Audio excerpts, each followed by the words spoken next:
มื้อนี้สนิทกับสิพาทุกคนมาปลูกเฮ็ดเนาะมาปลูกเฮ็ดอยู่เทิงปลูกนี่เฮ็ดที่เฮาได้เนาะ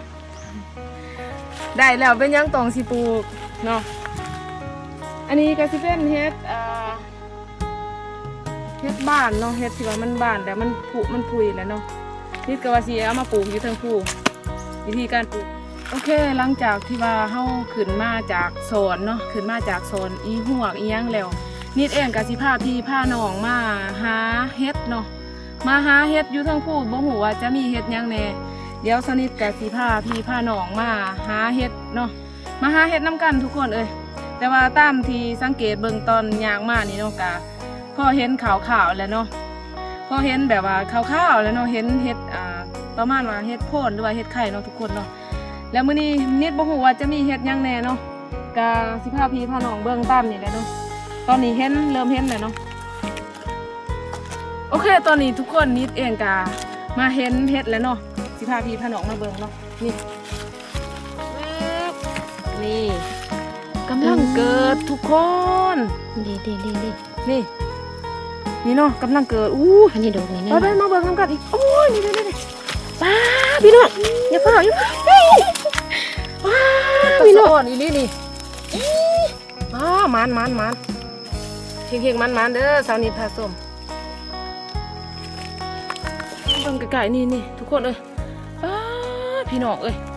เฮ็ดโพนเฮ็ดไข่ตายเกิดแนวนี้เลยนี่น้องสนิทก็เก็บมานี่เบิ่งสิพามาเลาะแถวนี้อีกเบิ่งพาพี่พาน้องมาเบิ่งก่อนเนาะก่อนสิเก็บเนาะนี่ก็แม่นทุกคนเอ้ยอะไรจะขนาดนี้ใครอยากได้มาขึ้นมาเอาอยู่เทิงผู้นี่เด้อมาเด้อพี่น้องเอ้ยมาหาเฮ็ดป้านี่หลายอีนี่ทุกคนต้องนี่ดอกใหญ่ๆบ้านๆตัวนี้นี่เด้นี่ป้านี่ป้านี่อีกตั้งผู้เจ้าเอ้ยบ่แม่นว่าอยากเว้าได้นี่ป้าทุกคนเอ้ยนี่ป้าตายตั้งเกิดสลวยสลายแนวนี้เลยเว้ามาจนในชีเวอร์วะบ่ได้เวอร์ได้นี่ตามที่เห็นนี่เด้เนาะย่างมานำกันตัวตายแท้นี่คือสิมานแท้สาวนิดมื้อนี่พี่แถวนี้ก็มีตั้งอยู่แถวนี้ตั้งอยู่แบบนี้เลยพี่น้องเอ้ยนี่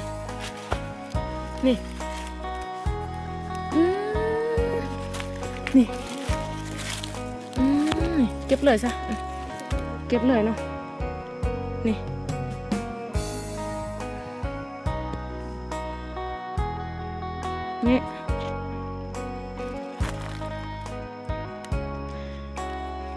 กล่องชนิดกะบ่อยากจับปานใดทุกคนเอ้ยเนาะ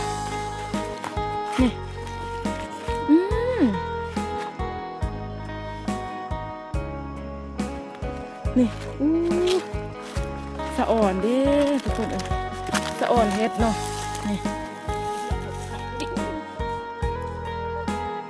นี่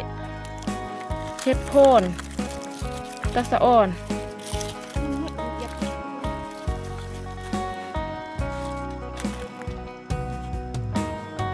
เฮ็ดโพนหรือว่าเฮ็ดไข่บ้านชนิดเอิญเฮ็ดโพนก็ได้เฮ็ดไข่ก็ได้เนาะบ้านทุกคนได้เอิญเฮ็ดอีหยังอันนี้เอิญอันเดียวกันบ่เอิญซื้อเดียวกันบ่ทุกคนนี่จะเบิ่งแถวนี้มันเกิดแบบเป็นแบบว่าแนวใดว่าเป็นพี่เป็นน้องกันเลย สนิทกับบ่สร้างสิว่าเนาะนี่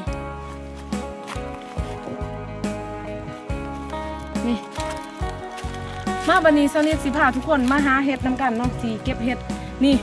งามๆทุกคนเอ้ยงามๆจุ่มๆแบบนี้เลยเนาะนี่เฮาก็สิหาใส่กระป๋าแบบนี้เลยเสียงพี่น้องเอ้ยตั้งมีแต่แถวนี่มาเช้านี้สิไปเอามองอันนั้นที่ว่าเช้านี้ทายให้เบิ่งวงขี้นี่เนาะนี่มาพาพี่พาน้องมาเอานี่อันนี้คือแบบว่า the best ไทยว่า the best เนาะอันนี้คือแบบว่าโอ้โคตร the best เลยนี่อยากได้แบบนี้เลยทุกคนเลยนี่เนาะสิหาไปขายเด้อมื้อนี้ บ่ฮู้ว่าสิมีคนอยากนำสนิทอยู่บ่เนาะมีน้อยๆแบบนี้เฮาเอาไว้ก่อนเนาะเอาไว้ให้พี่น้องมาหาน้ำลังอีกเนาะบ่ฮู้ว่าสิมีคนมาหาหรือบ่มุนมันบ่จะกินใส่ก็ได้นี่พี่น้องตั้งเกิดแบบเกิดติดเกิดต่อแบบว่าเหมือนแบบว่าเอาพ่อเอาแม่เอาพี่เอาน้องเอาเสือทรายเอาตระกูลมาเกิดอยู่นี่เนาะสนิทกับโปรจักสิวาเนาะเหมือนแบบนั้นแหละเนาะแบบว่าเหมือนแบบว่าเพิ่นมีเสือทรายอีหยังแถวนี่เกิดแบบหลายแห่งนี่บ่แม่นอยากเว้าเลยทุกคนบ่แม่นว่าคอนเทนต์แล้วก็บ่แม่นอีหยังเนาะนี่เดี๋ยวสนิทสิพามาเบิ่งอีกนี่บ่แม่นว่าอยากเว้านี่หามวนแห้งทุกคนนี่มานี่ก็เจออีกนี่แถวขอบเขตบริเวณนี่แหละพี่น้องนี่เนาะมานี่อีกนี่หักอันนี้มันเพิ่นจากบ้านเลยเนาะนี่ว่ามันอยากเว้าได้พี่น้องมื้อนี้สนิทกับสิพาทุกคนมาปลูกเฮ็ดเนาะมาปลูกเฮ็ดอยู่เทิงภูนี่เฮ็ดที่เฮาได้เนาะได้แล้วเป็นยังต้องสิปลูกเนาะอันนี้ก็สิเป็นเฮ็ดบ้านเนาะเฮ็ดที่ว่ามันบ้านแต่มันผุมันพุยแล้วเนาะนิดก็ว่าสิเอามาปลูกอยู่เทิงภูวิธีการปลูกของเฮาก็จะประมาณนี้เด้อทุกคนนี่เนาะเฮ็ดแบบนี้แล้วก็วานสระแบบนี้เลยเนาะอันนี้ก็คือเฮาเฮ็ดให้เฮ็ดนั้นมันมีเสือเนาะมันมีเสือมันมีแบบว่ามันมีเสือมีแนวนะตัวอย่างว่าอยู่หม่องนี้มันเกิดอยู่ดอกนึงเนาะแต่ถ้าหากว่าเฮาเอาเสือของมันแบบว่าก็เอาเฮ็ดบ้านนี่แหละทุกคนถ้าว่าเฮ็ดจุ่มเฮ็ดดอกจุ่มดอกงามอีหยังเฮาก็บ่เฮ็ดแบบนั้นเนาะแต่ว่าดอกบ้านดอกที่ว่ามันเก่ามันแก่ที่ว่ามันเฮาบ่สามารถเอาไปกินได้หั้นนะเฮาก็เอามาเฮ็ดมุนๆเนาะแล้วก็วานสระเพื่อให้มันกระจายออกไปอีกให้มันมีเสือมีซ้ายเนาะกระจายออกไปอีกถ้าหากว่าโอกาสหน้าเนาะสุดหน้าถ้าหากว่าเฮ็ดจะปงมันจะปงเลยเนาะปงตามที่มันมีเสือมีซ้ายหั่นแหละเนาะตามที่เฮาวานไปแบบนี้เลยเนาะแล้วก็ทุกคนสังเกตเห็นบ่ว่าพี่น้องฟังไทยเนาะส่วนหลายแม่นพี่น้องฟังไทยแม่นเพิ่นจะเวลาเพิ่นเอาเฮ็ดเพิ่นจะเอาแต่ดอกเนาะส่วนตีนมันเพิ่นจะตัดนะเพิ่นตัดเพิ่นจิ้มแถวนั้นแล้วเนาะก็คืออันนั้นก็คือวิธีการที่ว่าเอาเฮ็ดแบบบ่ดับเสือบ่ดับแนวเนาะถ้าว่าท่านใดไปหาเฮ็ดหาฮ้อนอีสังแบบว่าเพื่อให้เฮาแบบว่ามีเฮ็ดกินในทุกๆปีแบบนี้นะก็ลองเอาวิธีของเพิ่นไปนำใส่แน่ก็ได้เนาะหรือว่าเอาวิธีของสนิทไปนำใส่ก็ได้เนาะก็คืออย่างที่สนิทบอกแหละดอกจุ่มเฮาก็เก็บเอามากินเนาะดอกที่ว่ามันยังจุ่มมันยังงามมันยังกินได้หั่นเฮาก็เก็บเอามากินแต่ว่าดอกบ้านดอกแก่บ่ว่าจะเป็นเฮ็ดดินเฮ็ดทานเฮ็ดอีหยังก็แล้วแต่เนาะเฮ็ดละโงกเฮ็ดอีหยังก็แล้วแต่ที่ว่ามันดอกบ้านนะทุกคนที่ว่ามันบ่สามารถกินได้แล้วหั่นนะเนาะเฮาก็เก็บเอามายองหรืออยากเตะอยากอีหยังก็แล้วแต่เนาะอยากเตะอยากตีอยากเฮ็ดได้ก็แล้วแต่ขอแต่ว่าให้มันมุนแล้วก็หวานเนาะให้มันมีเสือเนาะอันนี้แม่นเทคนิควิธีการปลูกเฮ็ดที่ถูกต้อง ไปเสือเพิ่นนี่เสือเฮ็ดเด้ขาวๆนี่เสือเฮ็ดโคนเนาะเสือเฮ็ดโคนหรือว่าเสือเฮ็ดไข่เกิดอยู่แบบนี้ด้วยเกิดแบบนี้ด้วยขาวๆแบบนี้ด้วยจิ๊บเสือเอาไปเนาะเสือเฮ็ดโคนเฮ็ดไข่เฮ็ดอะไรทำไมเยอะแยะนี่มันก็มากัน2 คนแล้วก็มีบริการมานำ2 ตัว3 ตัวบริการมานำมีบริการมานำ3 ตัวแล้วเขาก็มาหาเฮ็ดกัน2 คนนอนนี่ก็แม่นบรรยากาศอยู่เทิงภูอยู่ป่าหาเฮ็ดเนาะหากว่าท่านใดอยากกินเฮ็ดดินเฮ็ดทานเฮ็ดคาเฮ็ดไข่เฮ็ดอะไรทำไมเฮ็ดละโงกเฮ็ดปวกอีหยังกะขึ้นมาหาอยู่เทิงภูนี่เด้อเนาะนี่ขึ้นมาหาน้ำป่าน้ำดอนแบบนี้เลยเนาะเฮาก็สิหาเฮ็ดไปนำแล้วก็หาเบิ่งน้องไปนำเนาะ มีน้องเขากับสิแว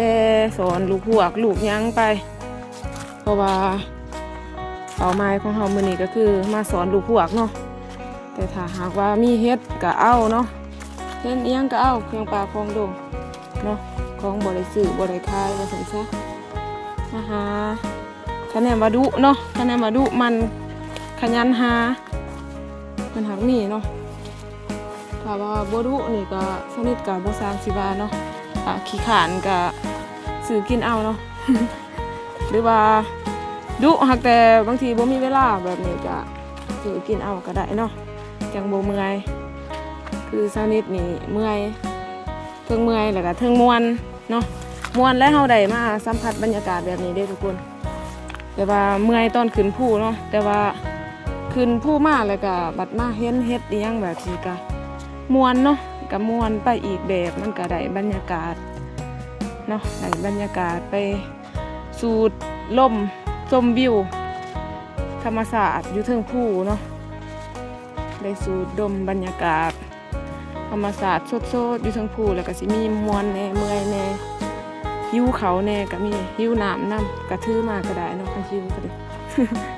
เว้าหยอกเด้อเอาไปต่อบัดนี้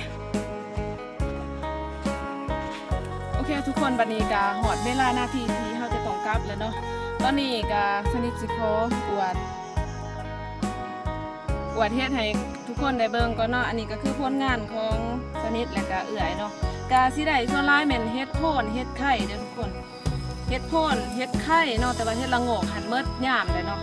แล้วก็อันนี้ก็สิเป็นลูกหวกที่เฮาสอนมาได้เนาะเดี๋ยวสนิทสิเอาให้เบิ่งครับนี่ทุกคนนี่เนาะลูกหวกที่เฮาได้ก็ประมาณนี้เลยมีตัวใหญ่ตัวน้อยปะปนกันไปนี่เนาะได้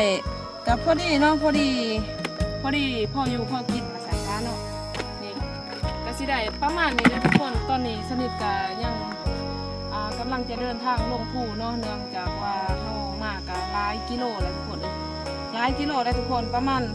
บ่ได้เนาะย่างแต่บ้านไปหาภูแล้วก็ย่างอีกเลาะแต่ภูลงมาบ้านเนาะก็ไปรวมๆก็เกือบ5-6 กิโลไปเลยเนาะย่างไปแต่ว่ามันก็เฮาก็คอยย่างคอยไปว่าซั่นซะเนาะตอนนี้สนิทก็กำลังจะเดินทางลงเมื่อบ้านเนาะก็ขอบใจขอบคุณ FC เมื่อทุกคนเนาะบ่ว่าจะเป็น FC ที่มาใหม่หรือมาเก่าเนาะก็ขอบใจขอบคุณที่เขามารับชมและก็ติดตามเนาะคอมเมนต์เป็นกำลังใจให้สนิทเอาเดี๋ยวสนิทกับสิขอโตเดินทางกลับเมื่อบ้านก่อนแล้วพอกันใหม่คลิปหน้าเด้